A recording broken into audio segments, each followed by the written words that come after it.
Hello friends, welcome to Jas creative world. ഇന്നത്തെ recipe നല്ല tasty ആയിട്ടുള്ളൊരു ഇൻസ്റ്റൻറ്റ് ഉണ്ണിയപ്പമാണ്. ഇതിൻ്റെ പ്രത്യേകത, നമ്മളിത് പച്ചരി വെച്ചിട്ടാണ് ഉണ്ടാക്കുന്നത്. അതേസമയം ഇതിനകത്ത് ഈനോ സോൾട്ടോ സോഡാപ്പൊടിയോ മൈദയോ ഇതൊന്നും ആഡ് ചെയ്യുന്നില്ല. ഇതൊന്നുമില്ലാതെ തന്നെ നല്ല സോഫ്റ്റായിട്ട് നമ്മൾക്ക് ഇൻസ്റ്റൻറ്റ് ഉണ്ണിയപ്പം ഉണ്ടാക്കാൻ പറ്റും.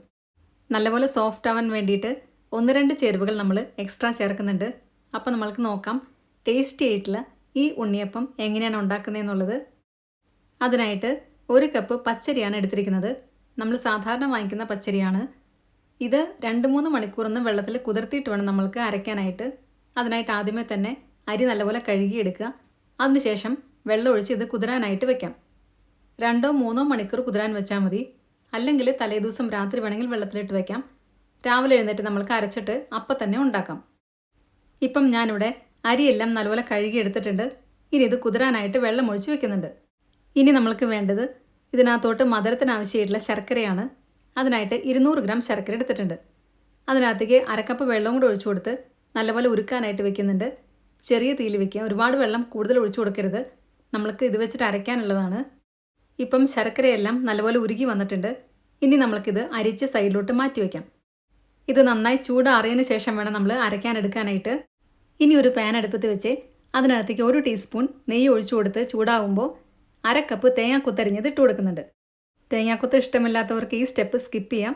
ഇത് നല്ലപോലെ ബ്രൗൺ കളർ ആകുന്നവരെ വഴറ്റിയെടുക്കാം.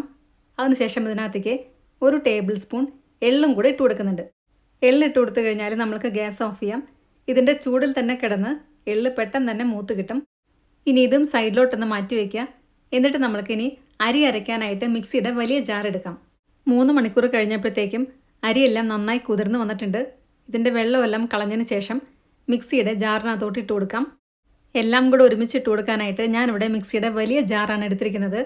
അതുകൊണ്ട് വലിയ ജാർ എടുക്കുന്നതായിരിക്കും നല്ലത്. അതിനകത്തേക്ക് അരിയെല്ലാം ഇട്ട് കൊടുത്തു കഴിഞ്ഞു. ഇനി നമ്മൾക്ക് ഇതിനകത്തേക്ക് വേണ്ടത് 1/4 കപ്പ് തേങ്ങ ചിരവിയതാണ്. തേങ്ങ ചിരവിയത് ഇട്ട് കൊടുക്കുമ്പോൾ ഇതിൻ്റെ ടേസ്റ്റ് ഒന്നും കൂടെ കൂടും. ഇനി ഉണ്ണിയപ്പം സോഫ്റ്റായിട്ടിരിക്കാൻ വേണ്ടിയിട്ട് 1/2 കപ്പ് ചോറും കൂടി ഇട്ട് കൊടുക്കുന്നുണ്ട്. ഏത് തരം ചോറായാലും കുഴപ്പമില്ല. ഞാനിവിടെ മട്ട റൈസാണ് ഇട്ട് കൊടുത്തിട്ടുള്ളത്. ഇനി ഇതിൻ്റെ ടേസ്റ്റ് ഒന്ന് ബാലൻസ് ആവാൻ വേണ്ടിയിട്ട് 1 നുള്ള ഉപ്പും കൂടി ഇട്ട് കൊടുക്കുന്നുണ്ട്. പിന്നെ നല്ലൊരു ഫ്ലേവറിനായിട്ട് 1 ടീസ്പൂൺ ഏലക്കാപ്പൊടിയും കൂടി ഇട്ട് കൊടുക്കുക. അടുത്തതായിട്ട് 1 ടീസ്പൂൺ നെയ്യും കൂടി ഇട്ട് കൊടുക്കുന്നുണ്ട്. പിന്നെ വേണ്ടത് ശർക്കര നീരാണ്. അത് മുഴുവനായിട്ട് ഒഴിച്ചു കൊടുക്കണ്ട. കാരണം നമ്മൾ ഇതിനകത്തേക്ക് ഏത്തപ്പഴം കൂടി ഇട്ട് കൊടുക്കുന്നുണ്ട്. അപ്പം അതിൻ്റെ മധുരവും കൂടി ഉണ്ടായിരിക്കും. അത് നോക്കിയിട്ട് പിന്നീട് ആവശ്യമാണെങ്കിൽ ഒഴിച്ചു കൊടുക്കാം. ഒരു കാര്യം ശ്രദ്ധിക്കേണ്ടത്, നല്ലപോലെ ചൂടാറിയതിന് ശേഷം വേണം ശർക്കര നീര് ഒഴിച്ചു കൊടുക്കാനായിട്ട്. ഇനി നമ്മൾ ഇട്ട് കൊടുക്കുന്നത് ഏത്തപ്പഴമാണ്. 1 ഏത്തപ്പഴം അരിഞ്ഞതാണ് ഇട്ട് കൊടുത്തിട്ടുള്ളത്. ഇനി ഇത് എല്ലാം കൂടെ നന്നായിട്ടൊന്ന് അരച്ചെടുക്കുക. ശർക്കര നീരിൽ വേണം ഇത് അരയ്ക്കാനായിട്ട്. വെള്ളത്തിൽ അരച്ചതിന് ശേഷം പിന്നീട് നമ്മൾ ശർക്കര നീര് ഒഴിച്ചു കൊടുക്കരുത്. അങ്ങനെ ആവുമ്പം നമ്മളുടെ ഉണ്ണിയപ്പം കുറച്ച് ഹാർഡാവാൻ ചാൻസ് ഉണ്ട്. ഈ ഒരു പാകത്തിൽ വേണം നമ്മൾക്ക് അരച്ചെടുക്കാനായിട്ട്. ഒരുപാട് കട്ടിയായി പോകരുത്, അതേസമയം ഒരുപാട് ലൂസും ആകരുത്. ഇനി നമ്മൾക്ക് ഇതിനകത്തോട്ട് ഇട്ട് കൊടുക്കാനുള്ളത് നമ്മൾ നേരത്തെ വറുത്ത് വെച്ച തേങ്ങാക്കൊത്തും എള്ളും കൂടിയിട്ടുള്ളതാണ്. അതും കൂടി ഇട്ട് കൊടുത്തതിന് ശേഷം എല്ലാം കൂടെ ഒന്നും കൂടെ ഇളക്കി കൊടുക്കാം. ഇനി ഇത് റെസ്റ്റ് ചെയ്യാനൊന്നും വെക്കേണ്ട ആവശ്യമില്ല. ഈ സമയത്ത് തന്നെ നമ്മൾക്ക് ഉണ്ണിയപ്പച്ചട്ടി അടുപ്പത്ത് വെച്ച് എണ്ണ ഒഴിച്ചു കൊടുത്ത് ചൂടാക്കാം. നമ്മൾ ഈ തേങ്ങാക്കൊത്ത് ഇട്ട് കൊടുത്തപ്പം അതിലുണ്ടായിരുന്ന നെയ്യും കൂടെ ഒഴിച്ചു കൊടുത്തിട്ടുണ്ട്. അപ്പം ഈ സ്റ്റെപ്പ് സ്കിപ്പ് ചെയ്യുന്നവരാണെങ്കിൽ 1 ടീസ്പൂൺ കൂടെ നെയ്യ് വെറുതെ ഇട്ട് കൊടുത്ത് ഇളക്കി കൊടുത്താൽ മതി. ഇനി ഉണ്ണിയപ്പത്തിൻ്റെ മിക്സ് ഒരു ഗ്ലാസ്സിനകത്താക്കിയിട്ടാണ് ഒഴിച്ചു കൊടുക്കുന്നത്. അപ്പം നമ്മൾക്ക് ഒഴിച്ചു കൊടുക്കാൻ എളുപ്പമുണ്ടായിരിക്കും. ചൂടായ എണ്ണയ്ക്കകത്തോട്ട് നേരെ ഒഴിച്ചു കൊടുക്കാം. ഇനി നമ്മൾ സാധാരണ ഉണ്ണിയപ്പം ചുട്ടെടുക്കുന്ന അതേ മെത്തേഡിൽ തന്നെ തിരിച്ചും മറിച്ചുവിട്ട് ചുട്ടെടുക്കാം. ഉണ്ണിയപ്പച്ചട്ടിയുടെ നടുവിലത്തെ കുഴിയിൽ ലാസ്റ്റ് മാത്രം ഒഴിച്ചു കൊടുത്താൽ മതി. കാരണം ആ സൈഡിലായിരിക്കും ചൂട് കൂടുതലുണ്ടായിരിക്കുക. എല്ലാം ഒഴിച്ചു കൊടുത്തതിന് ശേഷം തീ കുറച്ചൊന്ന് കുറച്ച് വയ്ക്കാം. എന്നിട്ടിത് തിരിച്ചും മറിച്ചുവിട്ട് ചുട്ടെടുക്കാം. 1 കപ്പ് പച്ചരി കൊണ്ട് നമ്മൾക്ക് ഏകദേശം 30-ൽ കൂടുതൽ ഉണ്ണിയപ്പം ഉണ്ടാക്കാൻ പറ്റും.